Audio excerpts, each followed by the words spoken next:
আমার প্রিয় শিক্ষার্থীরা কেমন আছো সবাই? আশা করি ভালো আছো।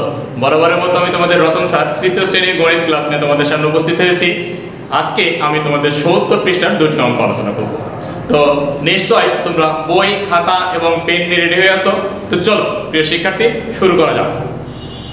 দেখো আমরা যা করব আজকে, এই যে মূল বইয়ে ৭০ পৃষ্ঠা সবার উপরের যে অঙ্কটি দেখছো, গত মাসে রাজুর কাছে ৯৫৩ টাকা ছিল, প্রতিবার সে 14টি করে ডিম কিনলো। একটি ডিমের দাম ৬ টাকা, সে 4 বার ডিম কিনেছিল। গত মাসের শেষে রাজুর কাছে কত টাকা অবশিষ্ট ছিল? মোট ডিম কিনেছিল, 4 বার ডিম কিনেছিল, তার কাছে ৯৫৩ টাকা ছিল।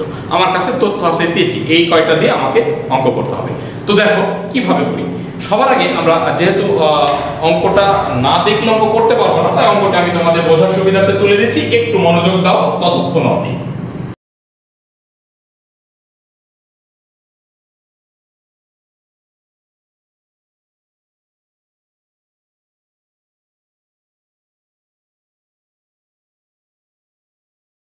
ছিল দেখো, গত মাসে রাজুর কাছে ৯৫৩ টাকা ছিল, প্রতিবার সে 14টি করে ডিম কিনলো। একটি ডিমের দাম ৬ টাকা, সে 4 বার ডিম কিনেছিল। গত মাসের শেষে রাজুর কাছে কত টাকা অবশিষ্ট ছিল?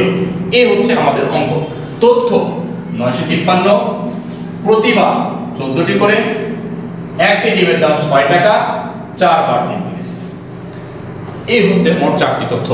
এই 4টি তথ্যের উপর বেস করে আমরা অঙ্কটি করব। তো দেখো কিভাবে করা যায় অঙ্কটি। সবার আগে অবশ্যই তোমার খাতায় সুন্দর করে একটা মার্জিন দিতে হবে, এটা বাধ্যতামূলক। আর মাঝখানে নম্বর প্রশ্নের উত্তর দিতেই হবে সুন্দর করে। এইটা যেহেতু আমার নাম্বার নাই, তাই আমি এই মার্ক করছি নম্বর প্রশ্নের সমাধান। ওকে, সুন্দর করে নিচে আন্ডারলাইন করে দিতে হবে স্কেল দিয়ে, যাতে দেখতে ভালো লাগে। এবার আমরা লিখব প্রতিবার 14টি, তার মানে এক একবার, তাই তো? তার মানে লিখব একবারে ডিম কিনলো 14টি। একটু খেয়াল করো বাবা, লিখছি কিভাবে, এখানে গ্যাপ এখানে গ্যাপ, অর্থাৎ মাঝে যখন আমি গুণ করব বা ভাগ করব বা যোগ করে যাই করি না কেন, আমার জায়গাটা যেন থাকে, লেখার মধ্যে যেন না যায়। আচ্ছা, এবার কয়বার ডিম কিনলো? 4 বার, তাই তো? অতএব 4 বারে আমি ডট ডট দিয়ে যাচ্ছি, 4 বারে ডিম কিনলো 14 গুণ 4টি। অঙ্কটি 3টা স্টেপের, তো যার কারণে আমি আর অঙ্ক বাড়াচ্ছি না, সংক্ষেপে ডট ডট দিয়ে তোমাদের সুবিধাতে করে দিচ্ছি। এটা তুমি সরাসরি এখানে এভাবে গুণ করতে পারো, 4 4 এর 16, 6 4 এ 4, এখানে সরাসরি করতে পারো, 4 5।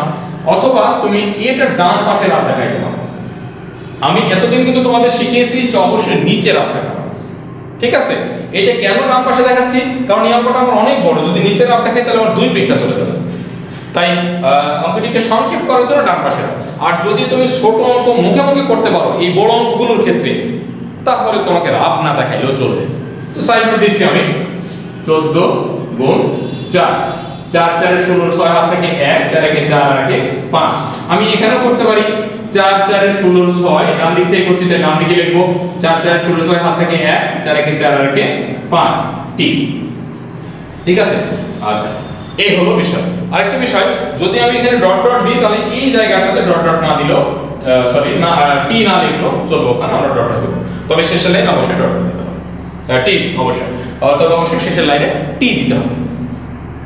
এইটা গেল একবারে ডিম কিনেছিল সে 14টি, 4 বারে ডিম কিনলো, অর্থাৎ এইটা হচ্ছে তার মোট ডিম, তাই না? একটি ডিমের দাম 6 টাকা, তাহলে তার ডিম কয়টা? 56টি। আবারও লিখবো আমরা একটি ডিমের দাম কত টাকা বলো? একটি ডিমের দাম 6 টাকা, 6 টাকা। কয়টা ডিমের দাম বের করবো আমরা? মোট ডিম কতটা? 56টি। একবারে 14টি, 4 বারে 4 14, 56টি। এই 56টি ডিমের দাম বের করবো। অতএব 56টি ডিমের দাম, এই 56, আচ্ছা একটু বোঝা, একটার দাম যদি 6 টাকা হয়, 56টার দাম বেশি হবে না কম হবে? নিঃসন্দেহে বেশি হবে। তাহলে 56 যদি বড়, তাই আমি 56টা আগে লিখছি, এটা আগে লিখলে নো প্রবলেম। 56 গুণিত 6 টাকা। নিয়ম অনুযায়ী তুমি এখানেও গুণ করতে পারো বা নির্ভুলভাবে করার জন্য অবশ্যই ডান পাশে ভাগ করতে পারো। লিখব কি 56 গুণিতক 6, 6 6 36 এর 6 হাত থেকে 3, 5 6 30 আর 3 33, 336। এখানেও তুমি দেখাইতে পারো এভাবে 6 6 36 এর 6 হাত থেকে 3, 5 6 30 আর 3 33 তা ঠিক আছে। যেখানে তোমার স্বাচ্ছন্দ্য যেভাবে হয় সেভাবে। তাহলে এখানে আমার কি দাঁড়ালো, তার মোট খরচ বের হইল। তাহলে তার মোট টাকা এটা, তার মোট খরচ এটা। এখন তো অঙ্ক আমার হয়ে গেছে, এখন শুধু ওইখান থেকে এখানে এটা মাইনাস করে দিলে হয়ে যাবে। তো যেহেতু আমার জায়গা কম, আমি মেশাচ্ছি মোট, একটু খেয়াল করো বাবা তোমরা মনোযোগ দিয়ে। তাহলে এইবার আমরা যে কাজটি করব, এবার শুধু আমরা লিখব যে রাজুর কাছে আছে কত টাকা, এত টাকা ছিল, রাজুর ছিল, ঠিক আছে, এটা লিখব। রাজুর কাছে ছিল কত টাকা, 953 টাকা, তাই তো, 953 টাকা। আর মোট দাম কত, ডিমের মোট দাম, ডিমের মোট বা মোট ডিমের, ঠিক আছে, মোট দাম পাইলাম আমি 336 টাকা, 336 টাকা। ওকে, এইটা আমাকে কি করতে হবে, বিয়োগ করতে হবে। এটা অবশ্যই স্কেল দিয়ে দাগ দেবো সুন্দর করে। তাহলে এইবার আমি এটিও মিশিয়ে দিচ্ছি, এতে কথা আমাদের শেষ, ঠিক আছে। এই তিনটা স্টেপে আমাদের অঙ্ক করতে হবে। অঙ্কটা উত্তর কি চেয়েছে, মাসের শেষে রাজুর কাছে কত টাকা অবশিষ্ট ছিল, তাহলে অত কিছু দরকার নেই, আমাদের অবশিষ্ট ছিল, হেডিং শেষ এই বিষয়টা। এবার কত টাকা বিয়োগ করে যাবো কোথায়, 6 আছে কত হলে 3 কে কি ধরবো 13, তাহলে 6 আছে কত হলে 13 হয়, 7 হাতে থাকে 1, 1 আর 3 4, 4 আছে কত হলে 5 হয়, 1 হাতে থাকে কিছু না, 4 আছে কত হলে 5 হয়, হাতে নাই। এবার 3 আছে কত হলে 9 হয়, 6 6 ঠিক আছে। আরেকবার দেখো, 6 আছে কত হলে 13 হয়, 7 হাতে থাকে 1, 3 আর 1 4, 4 আছে কত হলে 5 হয়, 1 হাতে থাকে না, 3 আছে কত হলে 9 হয়, 617। এই 617 টাকা গত মাসের শেষে রাজুর কাছে অবশিষ্ট ছিল। তাহলে উত্তরে আমরা এত ব্যাখ্যা দেব না, শুধু লিখে দিব 617 টাকা, কাজ শেষ। তাহলে অঙ্কটি হলো আমাদের 3টি স্টেপে। প্রথম স্টেপে আমরা করলাম সে কতটি, একবারে ডিম কতটি কিনলো, 14টি, তাহলে 4 বারে কতটি কিনলো, তাহলে তার ডিমের হিসাব বের করলাম। দ্বিতীয়বারে একটা ডিমের দাম 6 টাকা, তাহলে আমার মোট ডিম ছিল 56টি, 56 ডিমের দাম কত সেটা বের করলাম। এবার মোট যখন টাকার অ্যামাউন্টটা বের হয়ে গেল, কত টাকা সে খরচ করলো, এবার তার যে টাকা আছে, অর্থাৎ রাজুর কাছে যে টাকা ছিল, সেখান থেকে এই টাকাটা বাদ দিয়ে আমরা তার অবশিষ্ট টাকার পরিমাণটা পেয়ে গেলাম। ঠিক আছে, আশা করি তোমরা অঙ্কটি খুব সুন্দরভাবে বুঝতে পেরেছো। আর না পারলে অঙ্কটি বারবার একটু টেনে দেখো, আশা করি বুঝতে পারবে। আর না পারলে তো আমি আসি, আমাকে সরাসরি প্রশ্ন করো, প্রয়োজনে ফোন দাও, আমি তোমাদেরকে হেল্প করব। আলাদা ভিডিও পাঠিয়ে প্রয়োজনে তোমাদেরকে অঙ্কটি আবারও বোঝানোর চেষ্টা করব। তো চলো এবার দ্বিতীয় অঙ্কে যাই। দ্বিতীয় অঙ্কে কি বলেছে দেখো, দ্বিতীয় অঙ্কে বলেছে ডিউক প্রতি মাসে 90 টাকা বৃত্তি পায়, সে 6 মাসে যত টাকা পায় তা থেকে পিটারকে 80 টাকা দেয়, ডিউকের কাছে কত টাকা অবশিষ্ট থাকে। তো অঙ্কটি তোমার বোঝার সুবিধার্থে আমি অঙ্কটি তুলে দেব। বাবা সবাই একটু মনোযোগ দিয়ে দেখো, অঙ্কটা আমি তুলে দিচ্ছি। ডিউক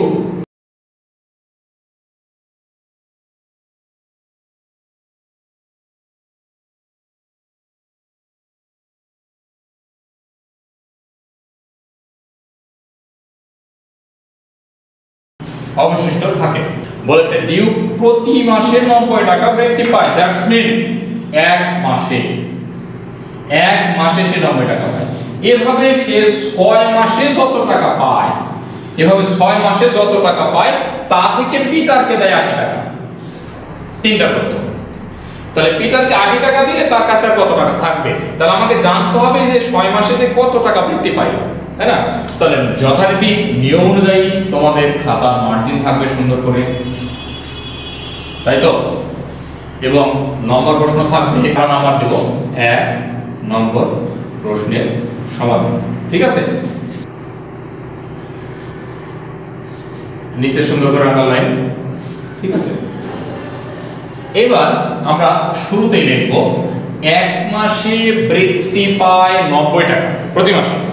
ওকে, 1 মাসে বৃত্তি পায় 90 টাকা, ঠিক আছে। 1 মাসে বৃত্তি পায় 90 টাকা। কয় মাসে হিসাব? কয় মাসে? হ্যাঁ, 6 মাসে। অতএব 6 মাসে বৃত্তি পায়, তাহলে 1 মাসে যা 6 মাসে তার থেকে বেশি, তাহলে নিঃসন্দেহে গুণ 90 গুণিত 6 টাকা। এখানে একটা মজার বিষয় আছে, এই গুণটা করা কি হবে দেখো। আমরা 6 এর ঘরের নামাতা জানি নিশ্চয়, এইটা ভুল হবে না। তাহলে 6 এর ঘরের নামাতা জানলে আমার 90 এর ঘরের নামাতাটা হয়ে যাবে। কিভাবে দেখো, 6 9 6 9 কত? 54, তাই তো। 6 আর 9 গুণ করলে 54, আর শূন্য কয়টা আছে? একটা, ব্যাস একটা শূন্য দিয়ে দাও, বাস শেষ। 540। ওকে, এভাবে করতে পারি। আর ডান পাশে রাত দেখাইতে পারি, যেহেতু আমার আরেকটা স্টেপ আছে যার কারণে আমি খুব সংক্ষেপে করে দেখাচ্ছি। যখন শুধুমাত্র একটা স্টেপের অঙ্ক তখন অবশ্যই অবশ্যই নিচে রাত দেখাবো, তাহলে অঙ্কটা একটু বড় মনে হবে, দেখতে ভালো লাগবে। যাই হোক, এবার আসো, সে 6 মাসে 540 টাকা বৃত্তি পায় আর ডিউককে দেয় 80 টাকা, তাহলে তার কাছে কত টাকা অবশিষ্ট থাকবে? এই তো প্রশ্ন। তাহলে আমরা ওই কথাটা লিখি, ডিউক মোট বৃত্তি পায়, তাই না? ডিউক মোট বৃত্তি পায় বা 6 মাসে বৃত্তি পায়, ঠিক আছে। মোট বৃত্তি পায় কত টাকা? 540 টাকা। ওকে, আর পিটারকে দেয় কত টাকা? পিটারকে দেয় 80 টাকা। 80 মাইনাস করো, 80 টাকা। আর 80টা কোথায় লিখছে খেয়াল করো, অবশ্যই এককের ঘর থেকে লিখে আসতে হবে আমার। আর সুন্দর করে এটা স্কেল দিয়ে দাগ দিবা যেন আঁকাবাঁকা না হয়, ঠিক আছে। এবার বিয়োগ করো, 0 0 বিয়োগ করলে 0 টাকা। আর 8 আছে কত হলে 4 14 ধরো 14 হয়, 6 হাত থেকে 1 1 আছে কত হলে 5 হয় 460 টাকা। এটা কি? অবশিষ্ট। তাহলে কত টাকা অবশিষ্ট থাকে? নগদে অবশিষ্ট থাকে। এই কথাটা অনেকে ছাড়া ফেলো লিখতে, এইটা যদি ছাড়া ফেলো তাহলে কিন্তু অঙ্কটা আসলে পরিপূর্ণ হয় না। এরপরে আমরা সুন্দর করে উত্তর লিখব, উত্তর 460 টাকা। ঠিক আছে বাবা, আশা করি বুঝতে পেরেছো। তো আজকের মতো আয়োজন আমার এতটুকুই ছিল। আশা করি সবাই অঙ্কগুলো সুন্দরভাবে বুঝতে পেরেছো। তো বাবা প্লিজ সবাই বাসায় বেশি বেশি প্র্যাকটিস করো, পিতামাতার কথা শোনো, ধর্মীয় কার্যক্রমগুলো নিয়মিতভাবে পালন করো, সৃষ্টিকর্তাকে বেশি বেশি ডাকো। ভালো থেকো সবাই, দেখা হবে পরবর্তী ক্লাসে নতুন কিছু অঙ্ক নিয়ে। ততদিন আপনি সবাই সুস্থ থেকো, সুরক্ষিত থেকো। ধন্যবাদ আবার।